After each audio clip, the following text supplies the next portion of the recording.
छाया पुरुष साधन। छाया पुरुष क्या है? पृथ्वी पर जब कोई प्राणी जन्म लेता है तो उसके साथ ही उसके शरीर की छाया भी आवृत होती है, जो जन्म से लेकर मृत्यु तक उसके साथ देती है। तांत्रिकों के मतानुसार प्राणी के सूक्ष्म और स्थूल रूप के अनुसार इस छाया के भी स्थूल और सूक्ष्म दो रूप होते हैं। जिस प्रकार स्थूल शरीर की मृत्यु हो जाने पर सूक्ष्म शरीर बना रहता है, उसी प्रकार सूक्ष्म स्थूल छाया भी स्थूल शरीर के साथ विलीन हो जाने के बाद सूक्ष्म रूप से सूक्ष्म रूप में उसकी संगनी बनी रहती है। इसी प्रकार स्थूल शरीर की मृत्यु नहीं होती, उसी प्रकार सूक्ष्म छाया भी कभी नष्ट नहीं होती। स्थूल छाया को हिंदी भाषा में छाया परछाई के नाम से संबोधित किया जाता है, परंतु सूक्ष्म छाया को छाया पुरुष का नाम भी दिया गया है। उर्दू में स्थूल अथवा सूक्ष्म छाया को क्रमशः कशीफ और लतीफ़ व मादी व रूहानी नामों से पुकारा जाता है। छाया पुरुष को उर्दू में हमजाद भी कहते हैं। हमजाद शब्द का तांत्रिक अर्थ है प्राणी के साथ ही जन्म लेने वाले वस्तु और तथा जिनके प्राणी के साथ ही खत्म जन्म लिया हो। इसी प्रकार किसी भी प्राणी की स्थूल शरीर सामान्य दृष्टि से नहीं होता, उसी प्रकार सूक्ष्म छाया भी सामान्य दृष्टि से ओझल बनी रहती है, परंतु जिस प्रकार किसी प्राणी को वश में करने के लिए उसके स्थूल शरीर के माध्यम से सूक्ष्म शरीर को प्रभावित किया जाता है, उसी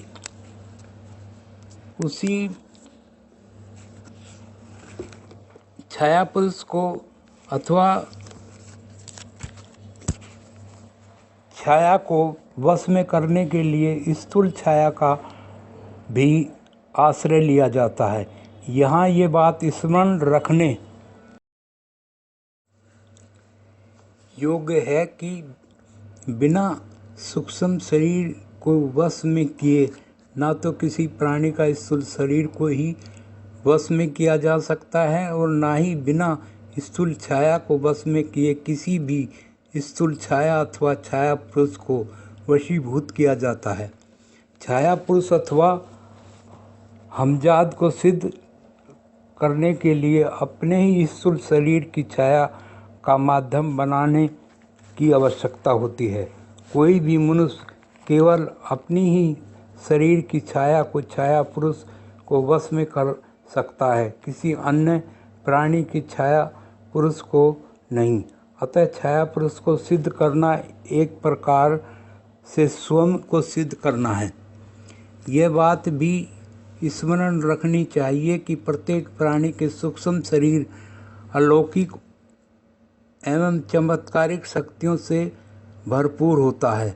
जो मनुष्य उस सूक्ष्म शरीर की छाया अथवा अपनी छाया पुरुष को वश में कर लेता है, उसको स्थूल शरीर भी अलौकिक शक्तियों का भंडार बन जाता है, क्योंकि उस स्थिति में छाया पुरुष अपने स्थूल शरीर को अपने निर्विकार और एवं दिव्य शक्तियों का परिपूर्ण कर लेता है।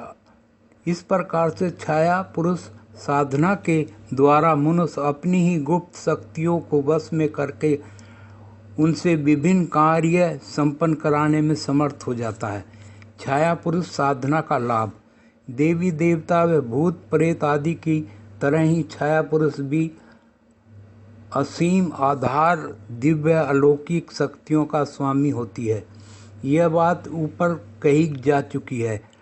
यह पलक झपकते ही संपूर्ण विश्व भंडार के किसी भी विश्व में ब्रह्मांड में किसी भी कोने में पहुंच सकती है और वहां पर समाचार अथवा वहां की वस्तुओं को ले आने की चाहत रखती है। पर्वतों की ऊंचाई और समुद्र की गहराई में भी उसे कोई नहीं रोक सकता। वह किसी भी दीवार के पार जा सकती है और किसी भी बलवान से बलवान स्थूल शरीर को मार गिरा सकती है। लाखों करोड़ों मील की दूरी से भारी से भारी वस्तु उठा लाए, खोया हुए का पता लगाए लेना, कठिन बीमारियों से दूर कर देना, गुप्त खजानों लाना और किसी को असंभव जान पड़ने वाले कार्य को चुटकी बजाते पूरा कर लेना, यह सब उसके बाएं हाथ का खेल है। अतः प्राणी अपनी छाया पुरुष को सिद्ध कर लेता है।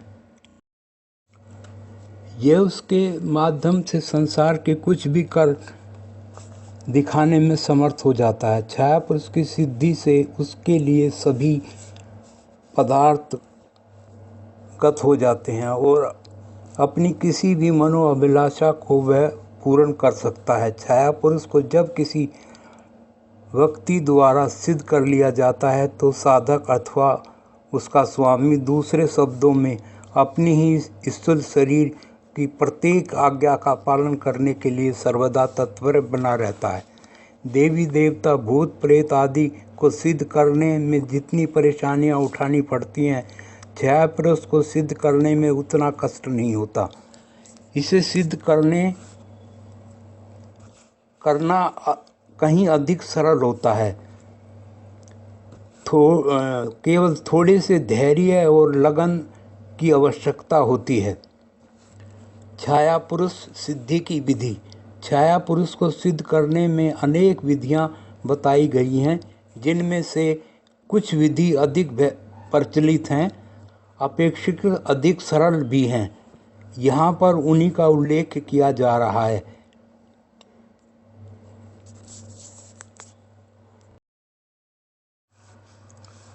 आवश्यक जानकारी।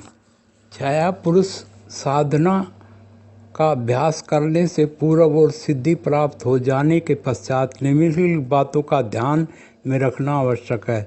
साधना का पूर्ण स्मरण रखें कि यदि सफलता प्राप्त होने तक साधक रस अधिक रहने में शक्ति न हो, बीच में ही सांस टूट जाने का आशंका हो तो इस साधना को नहीं करना चाहिए, क्योंकि अधूरी साधना व्यर्थ हो जाती है। इसका परिणाम हानिकारक भी हो सकता है। 2.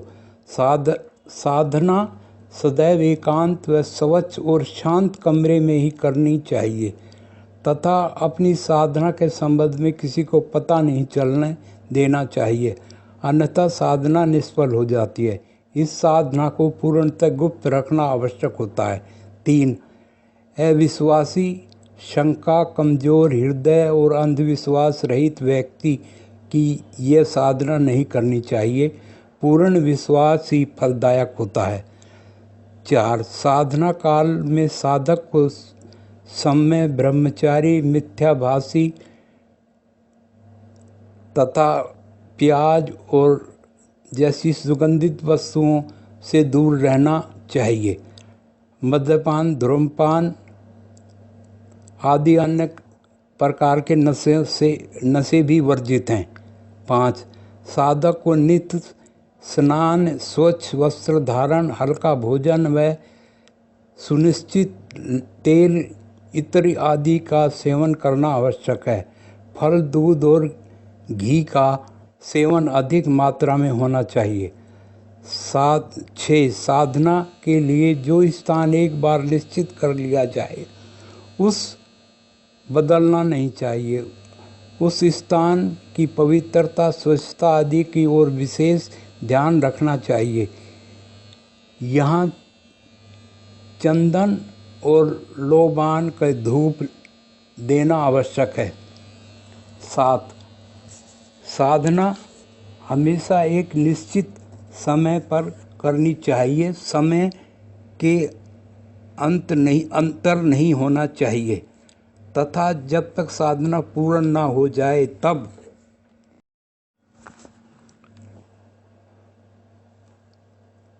तक एक दिन भी नागा नहीं करनी चाहिए। 8. साधक को तन, मन तथा शुद्धि कभी भी स्वस्थ होना चाहिए। दुर्लभ, भीरू, साहसीन तथा जल्दबाज लोगों को ये साधना नहीं करनी चाहिए। कुछ साधकों को सफलता जल्दी ही मिल जाती है और कुछ को अधिक समय लग जाता है। अतः यही सफलता का विलंब हो तो घबराना नहीं चाहिए और साधना को बीच में ही छोड़ देना नहीं चाहिए।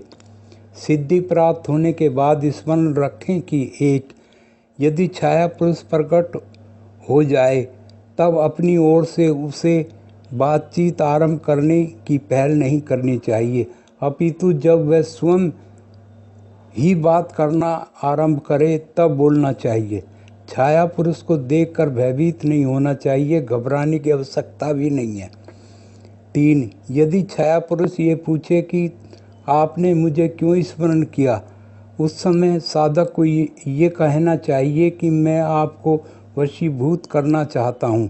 जब छाया पुरुष फिर ये कहे कि मुझे वश में करने में आपको क्या लाभ होगा, तब यह उत्तर देना चाहिए कि मैं आपसे अपने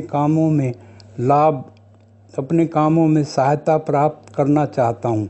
ये सुनकर कभी कभी छाया पुरुष भी वशीभूत होने के लिए अपनी कोई शर्त रख देता है।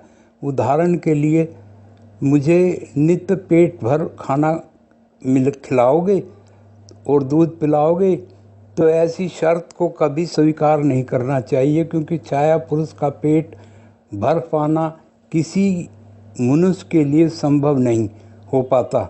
अतः ऐसी कठिन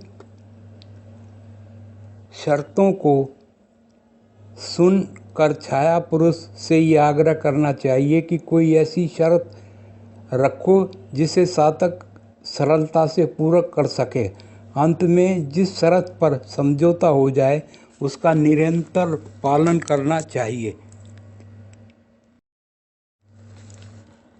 4. यदि कोई छाया पुरुष प्रकट होकर साधक को डराना, भय दिखाना आरंभ कर देता है तो घबराना नहीं चाहिए, बल्कि ऐसा करने के लिए छाया पुरुष को डांट देना चाहिए। ऐसी स्थिति में छाया पुरुष स्वयं ही विनम्र बन जाएगा। 5. जब छाया पुरुष वशीभूत होकर स्वीकार कर ले तथा उसकी कोई निशानी मांग लेनी चाहिए, उसे हमेशा सुरक्षित रखना चाहिए। छाया पुरुष को कभी कोई अनुचित, निंदनीय अथवा पापपूर्ण कार्य नहीं करना चाहिए। ऐसा आदेश देने पर वह पूरा तो कर देगा, परंतु बाद में किसी बहाने से साधक को अपनी शर्त के विमुख करके उसे हानि पहुंचाने बिना नहीं मानेगा। ऐसी स्थिति में साधक को प्राणायन तक हो सकता है। 7. वशीभूत हो जाने पर कुछ छाया पुरुष हर समय साधक के साथ रहना ही आरंभ कर देते हैं और वो सोते जागते, बैठते उठते, चलते फिरते अपने आप ही दिखाई देते हैं। ऐसी स्थिति में घबराना न चाहिए, बल्कि उससे ये कह देना चाहिए कि मैं तुम्हें स्मरण किया करूं, उसी समय तुम मेरे पास आया करो और तभी दिखाई दिया करो। ऐसा कह देने पर छाया पुरुष साधक के द्वारा स्मरण किए जाने पर ही प्रकट होता है तथा हर समय साथ रहते हुए भी स्मरण किए बिना दिखाई नहीं देता।